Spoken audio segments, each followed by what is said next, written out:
పెంపు, సంపద సృష్టి ఎలా సాధ్యం అవుతుంది?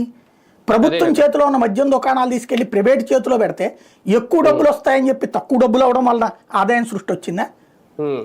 లేదు అంటే కనుక ఇవాళ ఉన్నటువంటి అమ్మ ఒడి అనేటటువంటి పథకానికి డబ్బులు ఇవ్వకపోవడం ద్వారా సంపద సృష్టించుకున్నారు, కొన్ని దాచుకున్నారా అందులో నుంచి? నవరత్నాలు ఇవ్వకపోవడం వల్ల ఏమైనా సంపద సృష్టించబడిందా? జిఎస్టీ ఎందుకు పడిపోతుంది?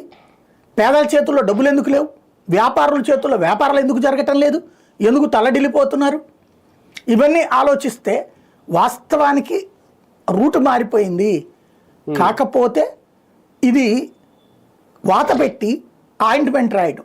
ఇప్పుడు ఈ ఆయింట్మెంట్ వచ్చే జూన్ తర్వాతన ఒక ఆయింట్మెంట్ ఏమో అమ్మ ఒడి, ఇంకొక ఆయింట్మెంట్ ఏమో రైతులకి డబ్బులు ఇవ్వటం.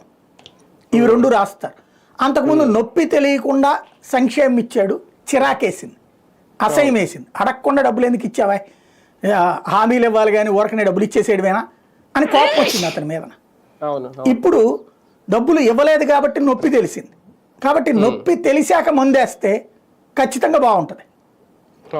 ఇప్పుడు సంతృప్తి చెందుతారనమాట. అదే కదా.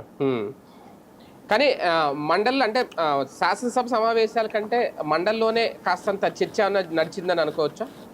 అంటే బేసిక్గా రెండు చోట్ల నడుస్తుంది.